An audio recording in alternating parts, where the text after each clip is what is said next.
नमस्कार दोस्तों, आइए सुनते हैं हरिशंकर परसाई के लिखे कुछ अत्यंत तीखे व्यंग्य। चर्बी का हल्ला। और साधो, इन दिनों चर्बी ही चर्बी है। दिल्ली के जैन बंधुओं से ऐसी गलती हुई कि राष्ट्र उन्हें कभी क्षमा नहीं करेगा।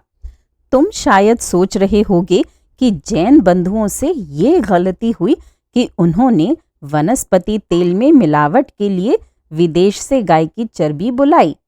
अभी कुछ नहीं कह सकते क्योंकि मामला सिद्ध नहीं हुआ। मैं ये नहीं कहता कि इन लोगों ने मिलावट के लिए चर्बी क्यों बुलाई। चर्बी तो कई सालों से बुलाई जा रही है, देश में भी निकाली जा रही है। राष्ट्र को और राष्ट्रवासियों को इस पर कोई ऐतराज नहीं है। हमें शिकायत इन जैन बंधुओं से ये है कि इतने लंबे अनुभव के बाद भी ये पकड़ क्यों लिए गए। हम इन्हें पकड़े जाने के लिए धिक्कारते हैं, घी में चर्बी मिलाने के लिए नहीं। इनसे चूक कहाँ हो गई? क्या कस्टम वालों को ठीक पैसा नहीं दिया? क्या खाद्य विभाग के अधिकारियों को उनका जायज पेमेंट नहीं किया? क्या मिलावट पकड़ने वालों को संतुष्ट नहीं किया? क्या राजनीतिक संबंधों में ढील आ गई? कहीं भी भूल जरूर हुई जो चर्बी पकड़ ली गई। साधो, इनकी इस भूल से हमारा मुंह काला हो गया। एक तो ये जैन अहिंसा परमो धर्म वाले, सो जैनी परेशान। मगर जैन बड़े शालीन होते हैं। किसी मुनि ने, जैन धर्म नेता ने, किसी जैन संगठन ने इसकी निंदा नहीं की। मुनि सुशील कुमार भी चुप, आचार्य तुलसी भी चुप, अणुव्रत वाले भी चुप। धार्मिक मामलों में ऐसी ही सहिष्णुता होनी चाहिए कि धर्म भी निभता रहे और व्यापार भी चलता रहे। साधो, लोग ये कहते हैं कि गौ माता वाला देश, गौ रक्षा के आंदोलन करने वाला देश, मगर घी में गौ माता की चर्बी मिलाकर उससे पकवान बनाकर खाता है। मैं इनसे कहता हूं कि अगर कंपनी के मालिक मुसलमान होते तब हम गौ भक्ति बतलाते। फिर ये चर्बी आयात की हुई है विदेशी गाय की। हर देश की गाय हमारी मां नहीं है। अब तुम कहोगे, गुरु, विदेशी चर्बी इतने कारखानों के लिए काफी नहीं है, देसी गाय की चर्बी का इस्तेमाल भी होता है। तो मैं कहता हूं, इसमें क्या अनैतिक है? जो गाय हमें दूध पिलाती है, वह माता अगर हमें मिलावट के लिए चर्बी दे देती है तो क्या बुरा करती है?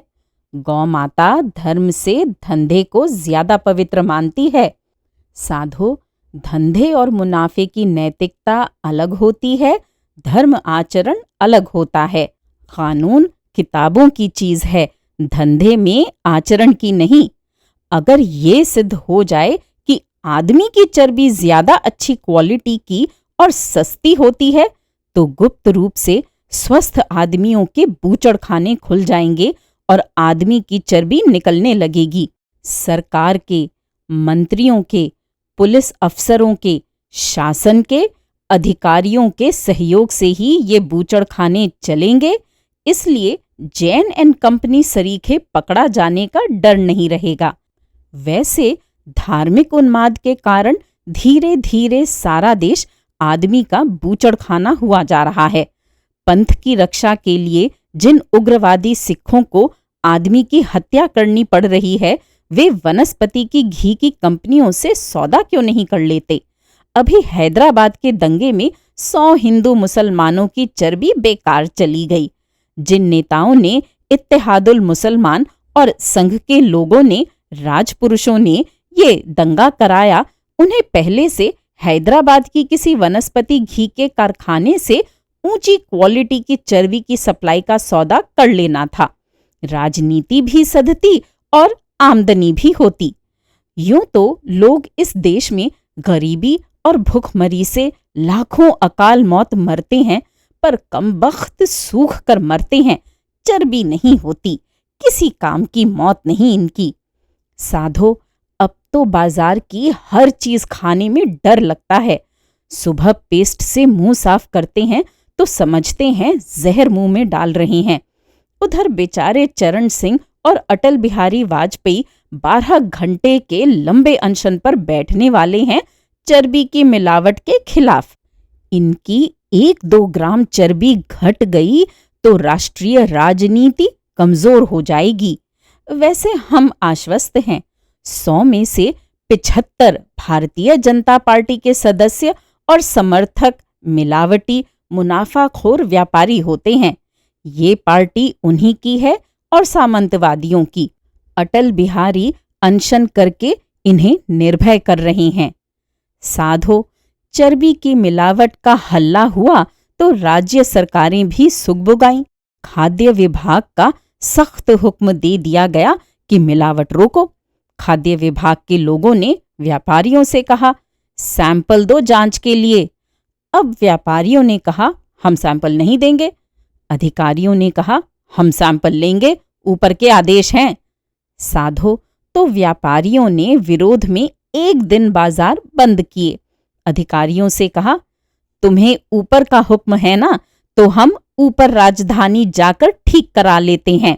साधो, मिलावट कई स्तरों पर होती है, सिर्फ उत्पादन के स्तर पर नहीं। डिस्ट्रीब्यूटर, होलसेलर, फुटकर व्यापारी, सब स्तरों पर होती है। इस सैंपल की जांच में अधिकारियों को आमदनी अच्छी होती, ये सही है, मगर व्यापारियों को डर ये था कि दुकानें बदनाम हो जाएंगी। साधो, अब सैंपल का हल्ला शांत है। इसका मतलब है कि व्यापारी ऊपर राजनीतिक नेता वर्ग से मिल गए। व्यापारियों ने कहा होगा, आप लोगों को आगामी चुनाव का तो ख्याल करना चाहिए। तो साधो, ये सब कसरतें बेकार हैं। मुझे उम्मीद है जैन बंधुओं का भी कुछ बिगड़ेगा नहीं। पर्यूषण पर्व कभी प्रदूषण पर्व नहीं होगा। बीच बीच में हल्ला होता है और फिर दुराचार ड्योढ़ा होकर आगे बढ़ता है। कौन किसे सदाचार सिखाए, कौन रोके, कौन पकड़े, कौन सजा दिलाए, कड़ी में कड़ी तो फंसी है। साधो, राष्ट्रपति ने साबुन से नहीं नहाने की घोषणा कर दी कि वह चर्बी से बनता है। उन्हें सलाह दो कि ये प्रतिज्ञा छोड़ दें। कई देशों के राष्ट्रपति, प्रधानमंत्री, उनकी पत्नियां ज़ैल सिंह की बगल में बैठते हैं। अभी भी उन्हें ये अड़चन होती होगी। साबुन से नहीं नहाएंगे तो उनसे ये लोग ठीक से बात नहीं कर सकेंगे, जल्दी उठ जाएंगे। श्रोताओं, ये लेख 12 अक्टूबर 1983 में छपा था। अशांति के भूतों की शांति सेना। साधो, बेरूत में कांड ही कांड होते रहते हैं। पिछले साल इन्हीं दिनों बेरूत में फिलिस्तीनी नागरिकों, स्त्री बच्चों को इजरायलियों ने इस तरह काटा जैसे सब्जी के लिए भिंडी काटते हैं। ये इजराइल ने अमेरिकी दम पर किया था, मगर हम भारतवासी किसी से पिछड़े हुए नहीं हैं। हमारे यहाँ के देशभक्तों ने असम में नेली में बेरूत जैसा ही हत्याकांड करके दिखा दिया। स्त्री और बच्चों को भी घास की तरह महान संस्कृति वाली जाति के बीच कायरों ने काटा। जैसे इजरायली हत्यारों को पछतावा नहीं है, वैसे ही हमारे इन कायर जानवरों को भी पछतावा नहीं है। साधो, अभी बेरूत में एक और कांड हो गया। वहां लेबनान में संयुक्त राष्ट्र संघ ने शांति स्थापना के लिए सेना भेजी है, जिसमें ज्यादा अमेरिकी सिपाही और कमांडर हैं, कुछ फ्रांसीसी सैनिक हैं। साधो, ये सैनिक हैं, पेट पालने के लिए सेना में नौकरी कर रहे हैं। ये राजनीतिज्ञ नहीं हैं। राजसत्ता के हुक्म से ये चाहे जिस पर गोली चला देते हैं। ये इनकी नौकरी है। ये वहां शांति स्थापना के लिए भेजे गए हैं। हफ्ता भर पहले यहाँ कुछ उग्रवादी टैंकों में बम भरकर उन विशाल इमारतों में घुस गए जिनमें अमरीकी और फ्रांसीसी फौजी रहते हैं। बमों से इमारतें उड़ गईं। काफी अमरीकी और फ्रांसीसी सैनिक मारे गए। ये शांति सेना के लोग थे। शांति सेना पर कभी हमला नहीं किया जाता, मगर ये हुआ। ये उन उग्रवादियों ने किया जो खुद भी मारे गए। ये आत्महत्या छापा मार थे। इन मौतों से सब दुखी हैं, सब निंदा कर रहे हैं। मगर साधो, कई सवाल उठते हैं। ये उग्रपंथी खुद सरकार अमरीकी सिपाहियों को मारने पर क्यों आमादा हुए? इनका उद्देश्य क्या है? ये इतने उन्मादी क्यों हो गए? साधो, एक बात समझ लो, जो फ्रांसीसी मारे गए वे गेहूं के साथ घुन थे। हमला असल में अमेरिका पर था, मगर अमेरिका वहां शांति स्थापना के लिए उपस्थित था। साधो, इस क्षेत्र में सारी गड़बड़ी, लड़ाई, हिंसा, हत्या पिछले कई सालों से अमेरिका करवा रहा है। अमेरिका ने ही हथियार और पैसा देकर इजराइल को आक्रामक बनाया। इजराइल ने फिलिस्तीनियों को उनके देश से भगाया, सीरिया की जमीन छीनी। लेबनान में लगातार जो गृह युद्ध हो रहा है वह भी अमेरिका का ही भड़काया हुआ है। अमेरिका लेबनान की सरकार को अपने कब्जे में रखना चाहता है। लेबनान को इजराइल के आतंक में रखकर उसका इस्तेमाल करके पूरे अरब क्षेत्र में आतंक कायम रखना चाहता है। अमेरिका शांति के लिए भी सिर्फ बंदूक और बम की भाषा जानता है। इसके सिवा उसे अंग्रेजी भाषा नहीं आती। अमेरिकी शासक पूरी तरह अपढ़ हैं। साधो, राष्ट्रसंघ के महासचिव की बुद्धि क्या भ्रष्ट हो गई थी या उन पर पागलपन का दौरा पड़ा था जो उन्होंने संयुक्त राष्ट्र की शांति सेना में अमेरिकी भेज दिए? ये अमेरिका के दबाव के कारण किया होगा।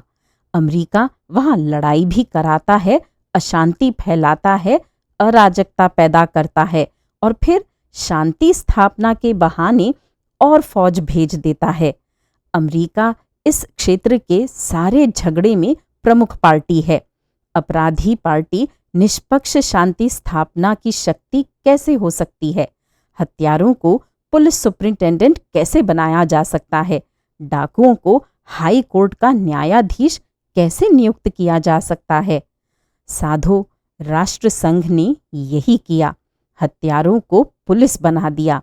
नतीजा ये हुआ कि जिस कौम की हत्या अमेरिका करवा रहा है उसके कुछ उग्रपंथियों को इतनी नफरत पैदा हुई, ऐसा क्रोध आया कि उन्होंने इन झूठे पुलिस वालों को मार डाला और खुद मर गए। साधो, इस कांड से समझ में आ सकता है कि वहां के लोग अमेरिकी लोगों से कितनी नफरत करते हैं। उधर राष्ट्रपति रीगन मूर्खता से भरी बहादुरी दिखा रहे हैं। कहते हैं, हम वहां से हटेंगे नहीं, हम और फौज भेज रहे हैं और गोला बारूद भेज रहे हैं, बम वर्षक भेज रहे हैं। साधो, ये पागलपन है। उस क्षेत्र में शांति तब हो सकती है जब एक, फासिस्ट इजराइल को अमेरिका प्रोत्साहित न करे। 2, वहां फिलिस्तीनियों को अपनी मातृभूमि में स्वतंत्र राष्ट्र बने और उसे सब सुरक्षा की गारंटी दें। 3, इजराइल सीरिया की तथा आसपास की हुई अरब भूमि वापस करे। 4, लेबनान में राष्ट्रीय सहमति से सरकार बने और 2 क्षेत्रों को स्वायत्तता दी जाए। 5, अमेरिका एक देश को दूसरे से लड़वाना बंद करे। 6, अमेरिका पूरी तरह इस क्षेत्र से हट जाए। साधो, मगर अमेरिका न ये करेगा न होने देगा। पिछले 30 सालों का रिकॉर्ड है कि अमेरिका जहां गया है अशांति पैदा की है। वियतनाम में क्या अमेरिका शांति के लिए गया था? जब तक वियतनामियों ने उसे पीट कर भगा नहीं दिया वह बम बरसाता रहा। कोरिया में क्या शांति के लिए घुसा था? कभी कोरियाई विमान के 296 निर्दोष यात्रियों को क्या शांति के लिए मरवा दिया? पाकिस्तान वगैरह को क्या शांति के लिए हथियारों से भर रहा है? लैटिन अमेरिकी देशों में क्या शांति के लिए फौजी हस्तक्षेप कर रहा है? साधो, अब अमेरिका का अर्थ हो गया है उपद्रव, युद्ध, अशांति। दुनिया में कोई अमेरिकी शासन का भरोसा नहीं करता सिवाय गुंडे तानाशाही के। अमेरिका की उपस्थिति का मतलब है अशांति। अमेरिकियों ने समूची गोरी जाति को बदनाम कर दिया है। कहीं गोरा दिखता है तो लोग मानते हैं यहाँ ये उपद्रव कराएगा। साधो, राष्ट्रसंघ की ये बेहद नासमझी है कि अशांति के एजेंट अमेरिका को लेबनान में शांति स्थापना के लिए भेजा। राष्ट्रसंघ को कहीं भी शांति स्थापना के लिए गोरों को, खासकर अमरीकियों को नहीं भेजना चाहिए। राष्ट्रसंघ को एशिया, अफ्रीका के गुटनिरपेक्ष देशों को शांति स्थापना के लिए भेजना चाहिए। इन पर लोग विश्वास करेंगे। श्रोताओं, ये लेख हरिशंकर परसाई ने 18 अक्टूबर 1983 में लिखा था। मुहर्रम और दशहरा की बधाई। साधो, मुहर्रम और दशहरा एक ही दिन हो और शहर सांप्रदायिक मामले में नाजुक हो तो 15 दिन पहले से पुलिस और प्रशासन घबराने लगते हैं। साधारण नागरिक भी चिंतित हो जाता है। जिला शासन ऊपर भयंकर रिपोर्टें भेजता है कि शहर में बड़ा तनाव है। ये इसलिए किया जाता है कि ये पर्व शांति से निकल जाएं तो राजधानी में राजनीतिक मालिकों पर ये प्रभाव जमे कि हालत तो बड़ी खराब थी, कुछ भी हो सकता था, मगर सक्षम और विशेष बुद्धिमान अफसरों ने शांति से निपटा दिया। सरकारी नौकरी में ये तरकीबें चलती हैं। खरगोश की घेराबंदी के लिए 2-3 बटालियनें लगा देते हैं और बाद में अखबारों में लंबा समाचार छाप देते हैं कि 5 शेरों की घेराबंदी की थी मगर वे भाग निकले। साधो, जब मुहर्रम और दशहरा शांति से निकल जाते हैं तब एक दूसरे की पीठ ठोंकते हैं, खुद अपनी पीठ भी ठोंकते हैं। नागरिक चैन की सांस लेता है, पुलिस और शासन की तारीफ करता है। साधो, मेरा शहर 2 विशेषणों से विभूषित है। विनोबा भावे ने इसे संस्कारधानी कहा था और पंडित नेहरू ने गुंडों का शहर। तो यहाँ के नेताओं पर तथा शासन पर दोहरी जिम्मेदारी आ जाती है, दोनों की बात निभाने की। इसलिए कभी इस शहर की छवि संस्कारशील बनाई जाती है और कभी गुंडागर्दी की। दशहरा, मुहर्रम शांति से हो गए तो अखबारों में ऐसे समाचार छपते हैं जैसे कोई चमत्कार हो गया हो। जैसे आम स्वाभाविक तर्कपूर्ण बात ये होती है कि हिंदू मुसलमान लड़ते पर वे नहीं लड़े। भाई साहब, चमत्कार हो गया। अखबारों में संपादकीय टिप्पणी छपती है कि नागरिकों को साधुवाद कि उन्होंने संस्कारधानी की लाज रख ली। शासन को भी धन्यवाद, नागरिकों ने भाईचारे का आदर्श पेश किया। साधो, ये पढ़कर मुझे शर्म आती है। शर्म इसलिए आती है कि हम इतने गिर गए हैं कि हमने सांप्रदायिक झगड़े को सहज घटना वाली घटना मान लिया है, एक जरूरी राष्ट्रीय प्रक्रिया मान लिया है। हम मानसिक रूप से इतने बीमार हो चुके हैं कि मानने लगे हैं कि 2 संप्रदायों के लोगों के जीवन का उद्देश्य सिर्फ आपस में झगड़ना है। हमारे मन में बहुत गहरे में जहर है, हमें इसका आभास नहीं है। इसीलिए जब दंगा नहीं होता तो हम इसे चमत्कार मानते हैं। मगर साधो, नागरिकों को बधाई क्या देना? सामान्य नागरिकों के क्या श्रेय हैं? आम मध्यवर्गीय आदमी तटस्थ भाव से हर झूठी अफवाह पर भरोसा करता हुआ घर में दुबका रहता है। उसका रोल कुल इतना है कि वह डरे, नफरत करे और अफवाह फैलाए। साधारण नागरिक न दंगा शुरू करता है न उसमें हिस्सा लेता। दंगे कराते हैं विशिष्ट नागरिक, इज्जतदार नागरिक, राजनेता, धर्म नेता, संस्कृति नेता। इन्हें पुलिस के एसपी और कलेक्टर जानते हैं। ये लोग ही दंगे की योजना बनाते हैं। ये दंगे कराए हुए अनुभवी लोग हैं। उनके ऊंचे राजनीतिक संबंध हैं। ये अपनी पार्टियों के नेता हैं। हमारे लोकतंत्र की ये ट्रेजेडी और कॉमेडी है कि कई लोग जिन्हें आजन्म जेल खाने में रहना चाहिए, वे जिंदगी भर संसद या विधानसभा में बैठते हैं। साधो, चोरों, गुंडों, उचक्कों, जुआड़ियों, अपराध कर्मियों को तो शासन त्योहार के पहले जेल में डाल देती है, ये ठीक है। मगर दंगे में इनका काम बाद में शुरू होता है। पहला काम है दंगा शुरू कराना। इन्हें पुलिस अफसर जानते हैं, कलेक्टर जानते हैं, मगर ये कभी जेल में बंद नहीं किए जाते। ये वे लोग हैं जो हिसाब लगाते हैं कि कब क्या कराने से राजनीतिक फायदा होगा, किनके आर्थिक हित साधे जाएंगे।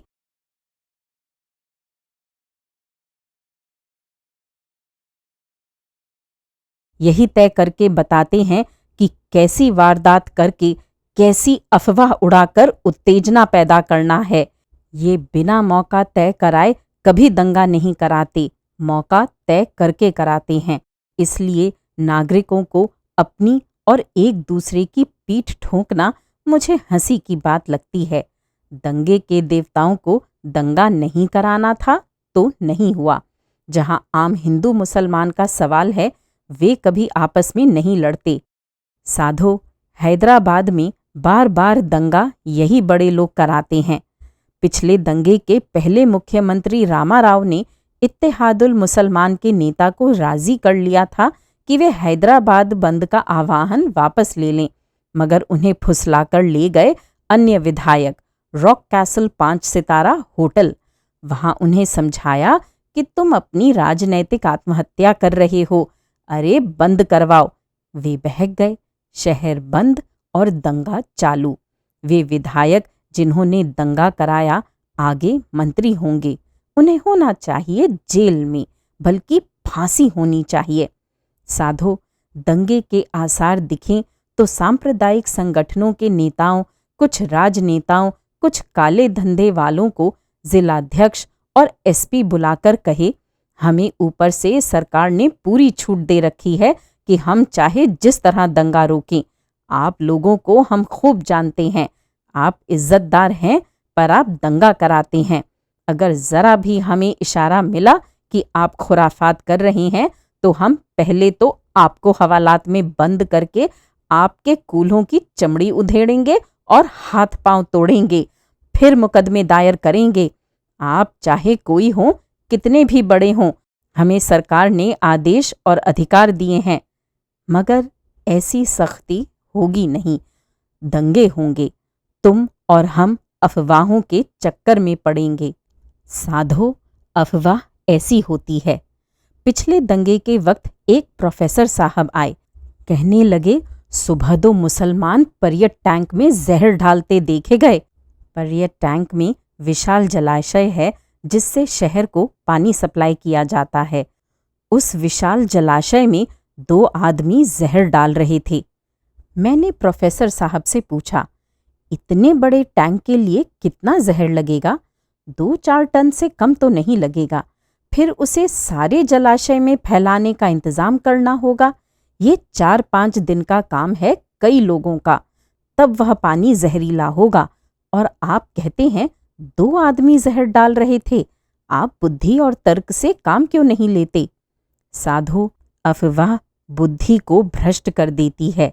अभी अपने को बधाई मत दो, पीठ मत ठोंको, आगे चुनाव आ रहे हैं।